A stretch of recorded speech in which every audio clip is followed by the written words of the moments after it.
took one generation following termination and relocation for the sum of a... What we've got, well, there was no housing until Martha Fritz and George Mitchell and all... ...to existing for 10,000 years at a time, to finally lose patience with a dishonest government.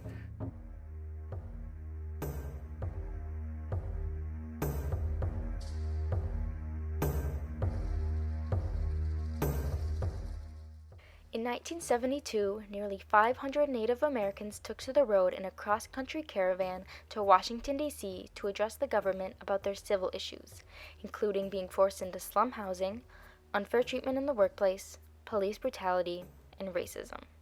This caravan and subsequent protest were called the Trail of Broken Treaties.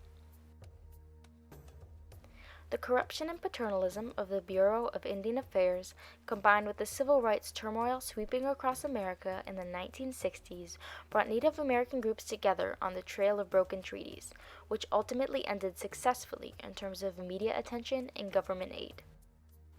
The 1960s in the United States were a time of immense change. After enduring decades of discrimination, movements headed by influential figures such as Martin Luther King Jr. and Betty Friedan found new platforms to express their grievances about race and gender. I was sitting in prison, looking at this whole movement, the civil rights and the anti-war movement passing us by. And I wanted to get out so bad to be part of this movement that was going on. Almost everyone you talked to was involved in some type of movement for social change.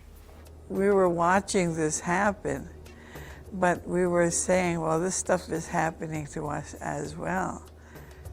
In 1953, Congress adopted the Indian Termination Policy, abolishing all Indian tribes and revoking government aid in an effort to get Native Americans to integrate into urban society.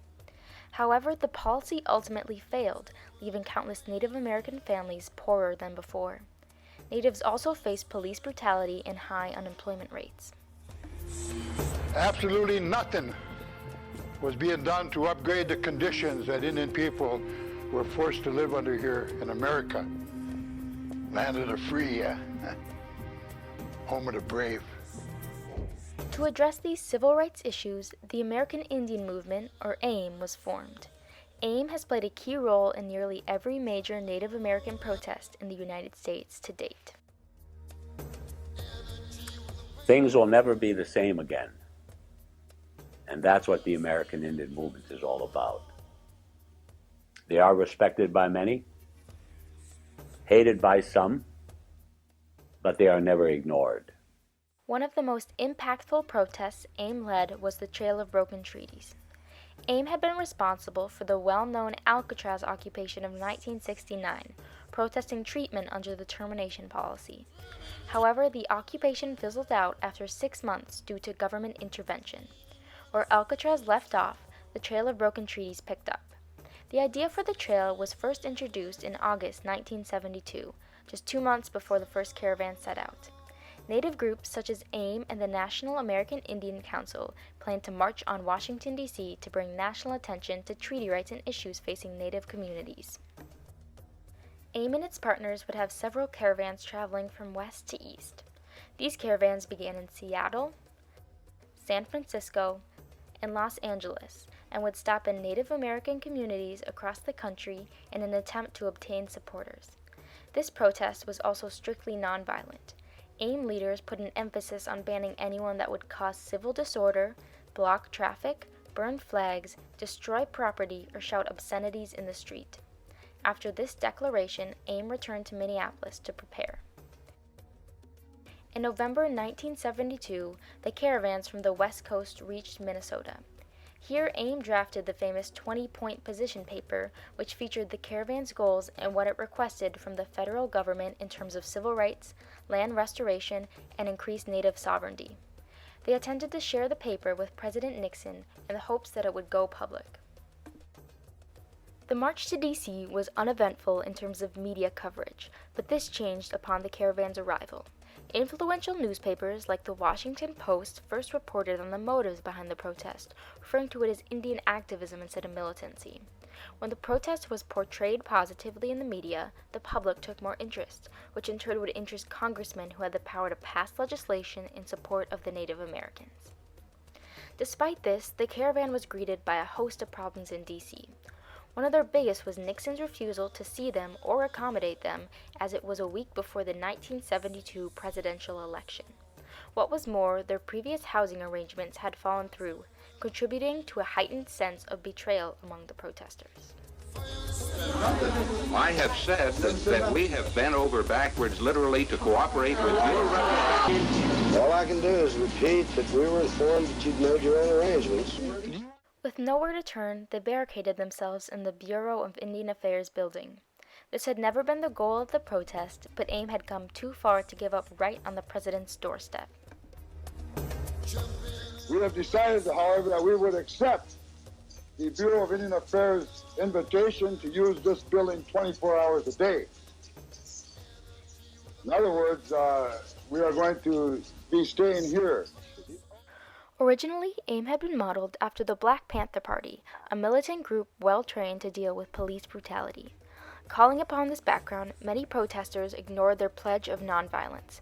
Some set fires, some stole documents, and some broke furniture. Dennis Banks, one of the protest organizers, was quoted saying, "In my opinion, authorities were hoping we burned down the BIA building so that all the incriminating evidence would be burned. I'm glad we didn't burn it." Nixon still refused to meet with the protesters, but could not risk a massacre when he faced potential re-election the following week. Thus, there was nothing for his administration to do to get them out of the BIA building, and they weren't planning on leaving. They had created a system of basic services, including food and drink distribution, a paramedical team, and trash system within the span of a few days. Communication with support groups was set up and daily rituals were held.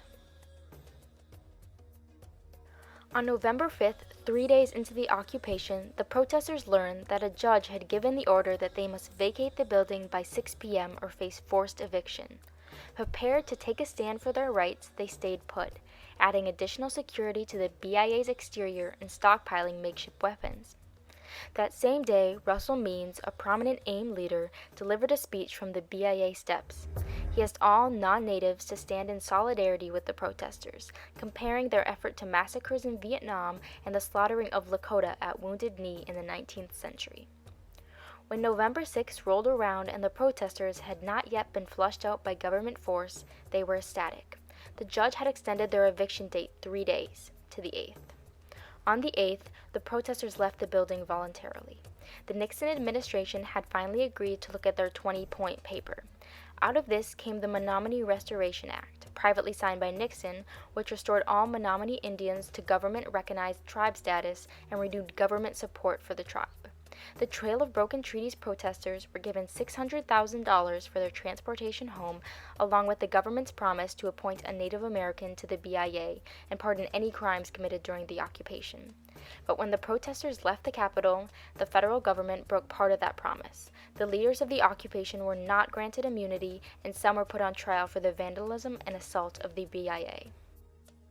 However, the Trail of Broken Treaties ultimately achieved its purpose of delivering AIM's 20-point position paper to the Nixon administration, convincing the president not only to listen to them, but to pay their lack of civil rights serious consideration and educating the non-Native American public through media coverage.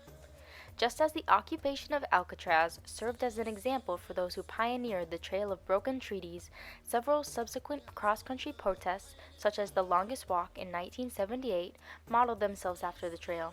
The Longest Walk would go on to protest the backlash against Indian treaty rights within Congress, ultimately ending successfully, as the trail did, in terms of media attention and government concessions.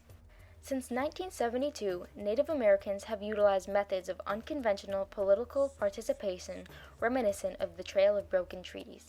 Whether it be protesting the use of indigenous symbols as a sports team's mascot or pushing back against pipelines built on native land, in other words, taking a stand whenever required, continuing the pursuit of cultural preservation and basic tribal rights.